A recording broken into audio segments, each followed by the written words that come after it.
Professeur Hermouche étant professeur de médecine interne, il est infectiologue, il est membre du comité d'éthique de la faculté de médecine de Rabat et il est directeur de notre UPR, médecine interne gériatrie à la faculté de médecine. Cher ami, je te remercie. Très bien, merci beaucoup Mouna pour cette invitation, merci à tout le monde. C'est vrai qu'ils ne sont pas fatigués, mais nous qui sommes là depuis 8h30, donc moi je le suis et tu as dit qu'il n'y a pas mieux. Si, je pense qu'il y a des gens beaucoup plus compétents que moi, en l'occurrence Sidney avec toute son équipe, qui connaît certainement beaucoup mieux que moi l'infection en gériatrie en général. Alors je vais essayer de répondre en 25 minutes, enfin en 30 minutes sur ce que l'on doit connaître. Donc je vais jongler entre des généralités et puis certaines datas scientifiques pour essayer d'expliquer à quoi doit-on s'entendre pour éviter bien sûr le risque d'infection en oncogériatrie. Alors, infection fréquente, grave en gériatrie, c'est des choses que vous connaissez.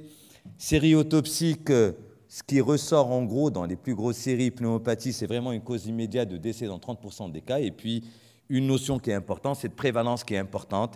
En gériatrie, c'est à peu près 16%. Et puis, on sait prévenir, on a parlé de néoplasie, troisième cause de mortalité après les cancers et maladies cardiovasculaires.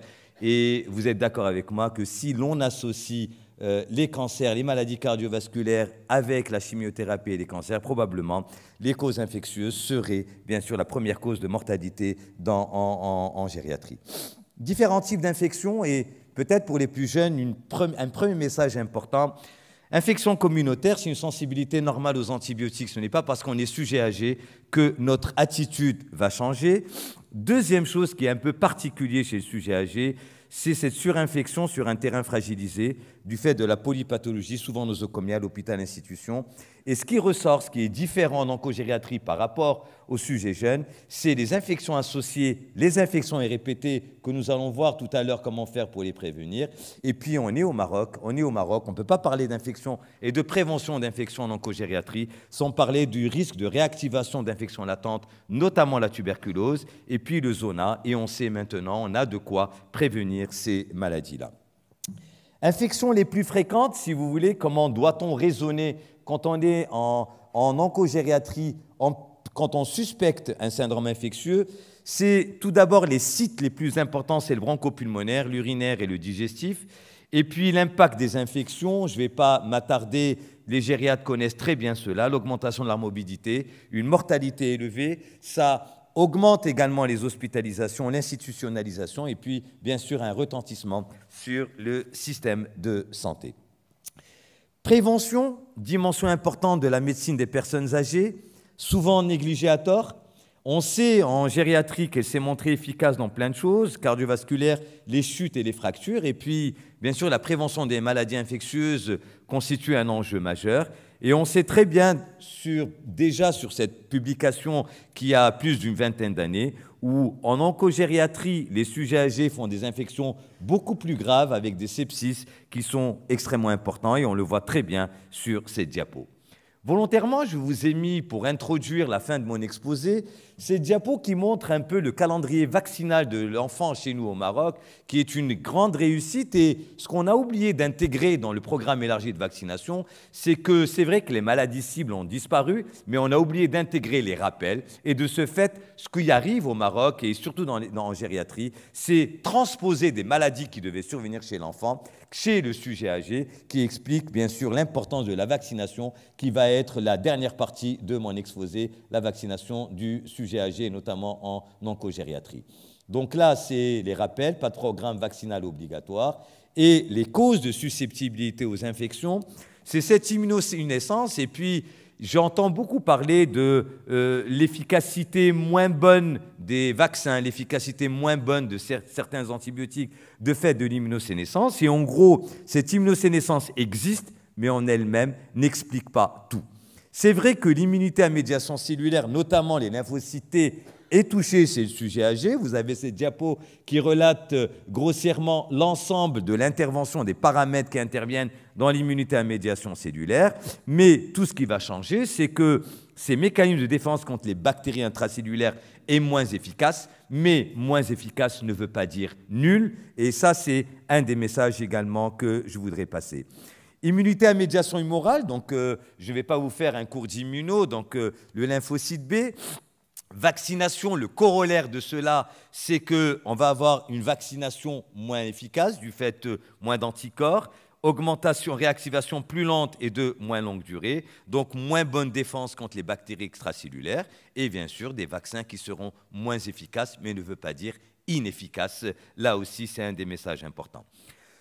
Enfin, pour terminer cette longue introduction, c'est que, à côté de cela, à côté du patient gériatrique atteint d'une néoplasie, il y a ces paramètres qui interviennent, la dénutrition, la polypathologie, la fragilisation, le stress, la dépression et la iatropathologie. Tout cela vont avoir des répercussions simples. Deux principales répercussions, c'est le mécanisme, bien sûr, d'action des antibiotiques que l'on doit donner. Et puis, l'autre chose également qui intervient, c'est les interactions médicamenteuses que, quand on est obligé de donner un anti-infectieux plutôt que de parler uniquement d'antibiotiques, on est obligé d'intégrer cela dans notre raisonnement médical, dans la prise en charge des infections.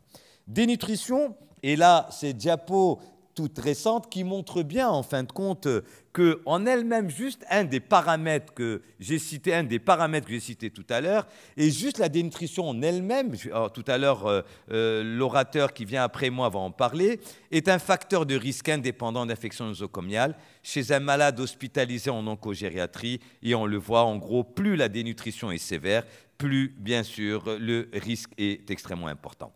Alors, à une des questions que l'on doit se poser en oncogériatrie, quels seraient les médicaments qui majoraient le risque infectieux?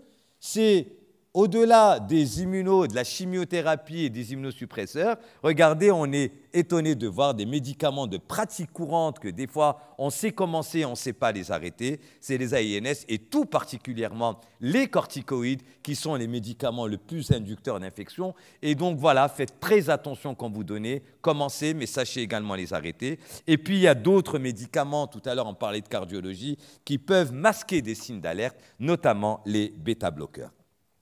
IPP, tous les sujets, enfin la majorité des sujets âgés sont sous IPP. Et puis sachez que les IPP ont un risque infectieux majeur, notamment les salmonelles et les campylobactères. Et l'on sait en fin de compte que tout type d'inhibiteur de la pompe à protons peut être inducteur en lui-même de pneumonie, et ce d'autant plus qu'il est sous corticoïdes, et ce d'autant plus qu'il a une maladie néoplasique, qu'elle soit hématologique ou cancérologique, et ce d'autant plus qu'il prend bien sûr une chimiothérapie. Alors, est-ce qu'il existe une corrélation, donc ces diapos le montrent très bien, sur la corrélation entre les facteurs de risque infectieux et l'autonomie des patients? Cette étude, donc, il y a 6 ans à peu près, avec une diapo qui parle d'elle-même, et puis bien sûr des comorbidités. Vous savez très bien qu'au Maroc, la prévalence du diabète, c'est 10%, donc beaucoup de patients, diabète, insuffisance cardiaque, BPCO et 3 points de suspension, donc vous pouvez y mettre bien sûr toutes ces comorbidités. Alors, augmentation du risque relatif de faire une infection à pneumocoque selon le nombre de comorbidités, on le sait et c'est démontré. En gros, ces infections pulmonaires qui sont responsables d'une mortalité importante, plus vous avez de comorbidités, c'est dommage que j'arrive pas, plus vous avez de comorbidités, plus vous avez un risque d'infection à pneumocoque. Et puis, cela m'amène à parler de la grippe et du sujet âgé, c'est également valable. Plus vous avez de comorbidités, plus le risque de décès par infection grippale en oncogériatrie est extrêmement important. Infection à pneumocoque, 40% des pneumocoques 6 et au-delà de 65 ans. Première cause de mortalité par maladie infectieuse après 70 ans chez les patients en oncogériatrie. Et cette mortalité survient chez un malade sur 5, même si vous donnez le bon antibiotique, avec une augmentation d'homéostasie résistante. Ça, c'est des choses que vous connaissez. Cette étude le montre très bien quand on s'intéresse aux infections, aux hospitalisations par infection chez les sujets âgés. Ce qui ressort, c'est essentiellement les infections pulmonaires dans les hospitalisations, mais également dans les décès. Et quand on voit de façon plus approfondie, très bien, donc quand on s'intéresse aux infections pulmonaires, les germes, en fin de compte, les bactéries qui ressortent le plus, il y en a une qui ressort largement, c'est le pneumocoque et vous devinez bien sûr que la prévention par vaccination est extrêmement importante pour loin devant les autres germes. Et cela également, quand on s'intéresse tout particulièrement au pneumocoque en germe, on voit bien sûr que c'est essentiellement le sujet âgé. Et quand ça survient chez le sujet âgé, c'est plutôt responsable d'infections extrêmement sévères par rapport à la population plus jeune. Tuberculose dans le contexte marocain, morbidité et mortalité restent encore élevées, diagnostic souvent tardif qui fait en fin de compte que c'est une des principales causes dans le contexte marocain de mortalité. Et quand on s'intéresse tout particulièrement aux facteurs favorisant l'érosion d'une tuberculose, regardez, le cancer vient largement devant. Et puis, après, bien sûr, ce sont les traitements du cancer et les corticoïdes, avec une mortalité d'un malade sur 4. Et puis, n'oubliez pas, il peut s'agir soit d'une primo-infection ou d'une réactivation d'une tuberculose ancienne, qui fait qu'en fin de compte, on peut se poser la question, est-ce qu'il y a un intérêt de doser un quantiférant avant, bien sûr, d'initier un patient, parce que ça peut éventuellement dépister, bien sûr, les infections tuberculoses latentes.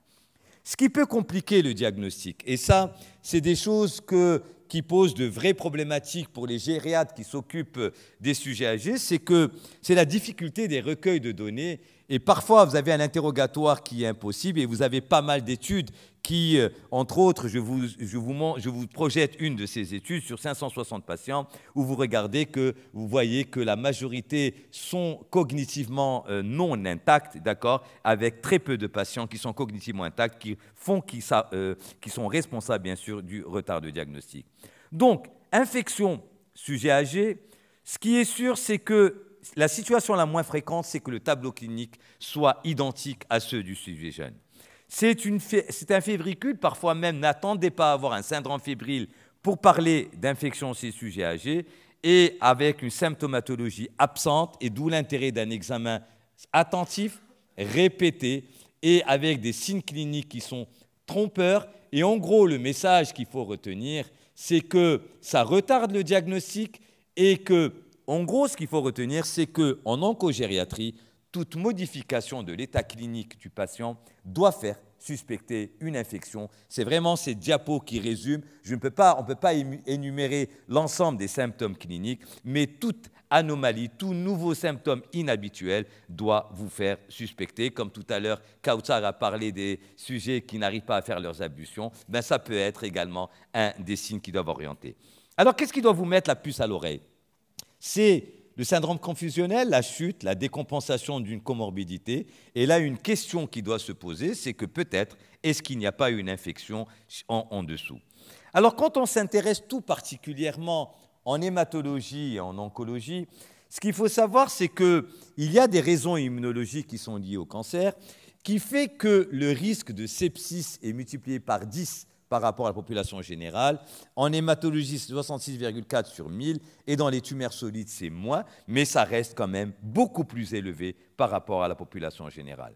Et quand on voit, pour pouvoir parler de prévention de ces maladies, il faudrait tout d'abord savoir quels sont les germes qui surviennent le plus en oncogériatrie. Et vous regardez, donc, penser que c'est les bactéries uniquement, c'est totalement faux. C'est pour ça qu'on parle d'infection, c'est des bactéries, et au sein des bactéries, vous avez la liste ici. C'est des virus, c'est des champignons et c'est des parasites. Un lymphome chez un sujet âgé sous rituximab avec une atteinte pulmonaire, c'est de la pneumocystose. Voilà, c'est des choses basiques, donc où on peut discuter une prévention primaire par du Bactrim, et ceci est valable pour l'ensemble des germes que j'ai mis ici.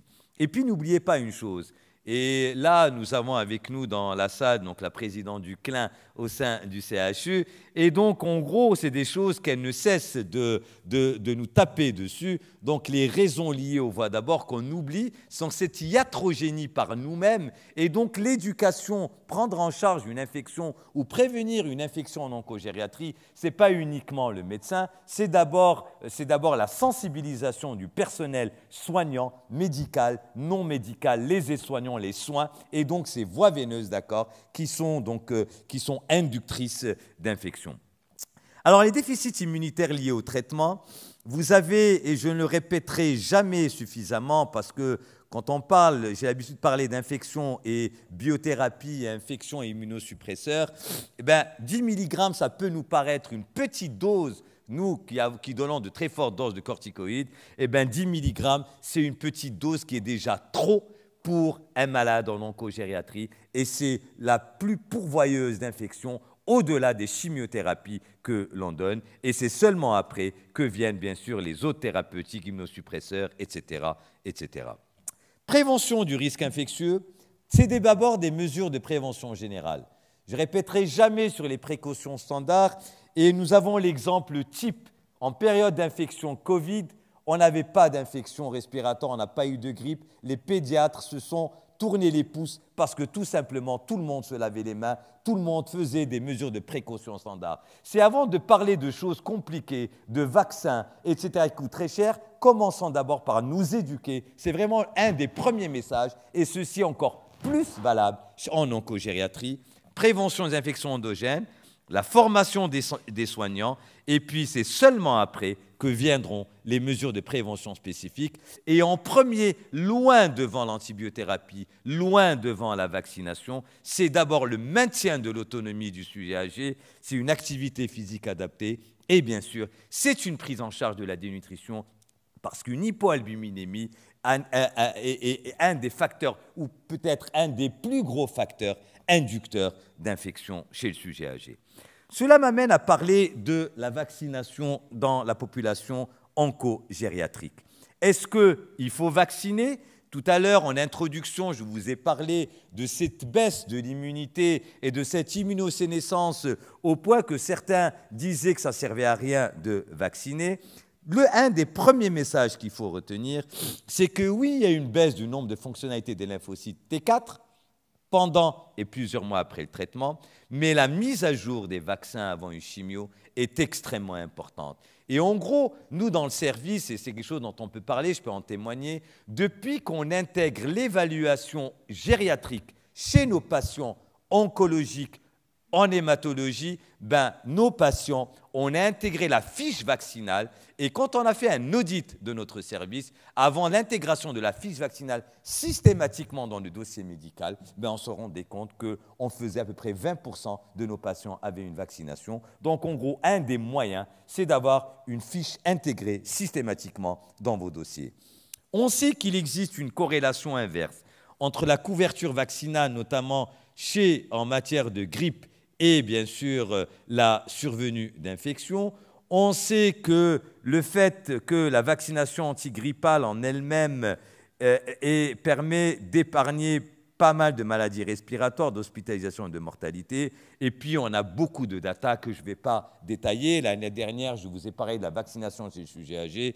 On a des datas publiées dans les plus grandes revues, une d'entre elles dans New England, sur 713 000 patients, où on voit en fin de compte une efficacité extrêmement positive. Et puis également, l'autre message qu'il faut passer, c'est qu'il ne s'agit pas uniquement de vacciner les patients, mais il faut également vacciner les soignants. Ça aussi, c'est un des messages qu'il faut retenir parce que ça ne sert à rien de vacciner les patients si le soignant vient travailler avec une grippe.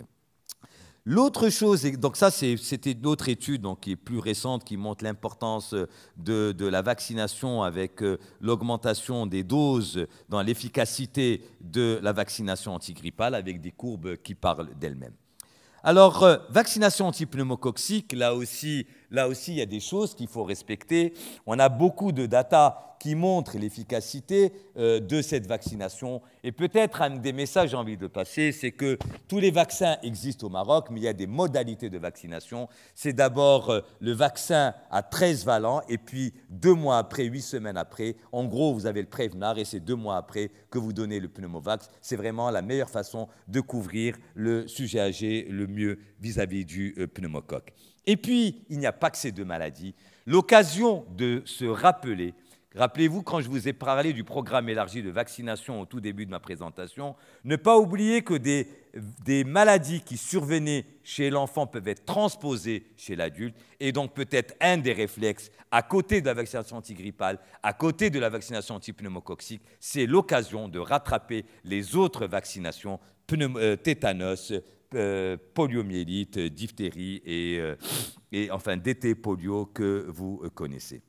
Zona, je vais quand même m'attarder un peu sur le zona. Pourquoi? Pour deux raisons, parce qu'il y a une incidence qui est en augmentation, et puis nous avons maintenant comment prévenir le zona. Il y a eu cette première publication dans New England en 2005 qui avait montré l'efficacité de cette vaccination et notamment dans la diminution de la douleur post-zostérienne chez le sujet âgé. Et puis, il y a eu cette deuxième publication dans New England 11 ans après chez les mêmes patients qui montre l'efficacité, bien sûr, de cette vaccination. Alors, ce vaccin existe au Maroc. C'est vrai que la problématique qui est posée, c'est que c'est un vaccin vivant et donc dans certaines circonstances particulières, et je vais vous montrer tout à l'heure à la fin de mon exposé quel serait le calendrier vaccinal chez un patient avant, pendant et après chimiothérapie, voire quand on prévoit une greffe. Mais la bonne nouvelle, c'est que depuis l'année dernière, nous avons un vaccin inactivé qui n'est pas encore sur le marché marocain. On a le Zostavax qui est un vaccin vivant. Alors, quel serait le calendrier vaccinal en oncogériatrie? Et en gros, la question qui se pose, c'est, il y en a deux. Quels sont les vaccins que je peux donner en cours de chimio? Parce qu'il n'est pas question de retarder une chimiothérapie avant que mon vaccin ne commence à marcher. Et puis, si je ne peux pas vacciner juste avant, est-ce qu'il y a des vaccins que je fais après la chimio? Et quel est le délai, bien sûr, que je dois respecter? Alors, pour les vaccins vivants, donc, bien sûr, ils sont tous contre-indiqués en période en cours de chimiothérapie, cela va de soi. Et après la chimio, donc vous pouvez le faire, il faut au moins 6 mois après l'arrêt de la chimiothérapie. La grippe saisonnière, il n'y a pas de souci. Détopolio non indiqué, mais une dose de vaccin systématiquement 3 mois en cas de tumeur solide ou 6 mois quand il s'agit d'une hémopathie. Pour le pneumo, on peut le donner en cours de chimio. Et pour les vaccins du calendrier vaccinal, c'est l'occasion, bien sûr, de faire le rappel. Les doses de rappel, pas pendant la chimio, c'est une dose de rappel 6 mois à 1 an après l'arrêt de la chimiothérapie. Alors, quid des patients pour lesquels on prévoit de faire une greffe de moelle? Alors, les vaccins vivants atténués sont complètement contre-indiqués. Et là, il y a une notion particulière, c'est qu'il faut attendre au moins 2 ans pour pouvoir injecter un vaccin vivant chez un patient qui a une GSH. Chimiothérapie facteur de croissance, donc on en a parlé ce matin, donc c'est des choses connues sur lesquelles je ne m'attarde pas parce que les oncologues connaissent très très bien le nadir de Besse et donc qu'est-ce qu'il faut faire pour pouvoir, donc en gros c'est les GCSF et bien sûr risque de 50% chez des patients recevant un traitement immunosuppresseur. N'oubliez pas que pour les patients splénectomisés, il faut donner, bien sûr, à côté des vaccins qu'il faut donner anti-hémophilus et pneumo, il y a de l'oraciline qu'il faut maintenir pendant au moins 2 ans. Et puis, chez les patients splénectomisés, il n'y a pas de contre-indication vaccinale. En gros, si vous pouvez attendre vacciner 2 semaines avant l'intervention et vous avez des vaccins en plus, pourquoi? Parce que là, vous visez les vaccins encapsulés lorsque vous faites une splénectomie. Donc voilà, je pense que j'ai respecté le temps qui m'est été imparti. Donc prise en charge de la dénutrition ou du risque de dénutrition. Il y a la prévention de la perte de l'autonomie qui est un facteur qui est important. La prise en charge du risque de neutropénie induite, c'est des choses que vous connaissez. Et puis, vous avez bien vu que j'ai beaucoup insisté sur la vaccination qu'on oublie souvent. Et bien sûr, il faut y penser avant, pendant et après une chimiothérapie. Je vous remercie.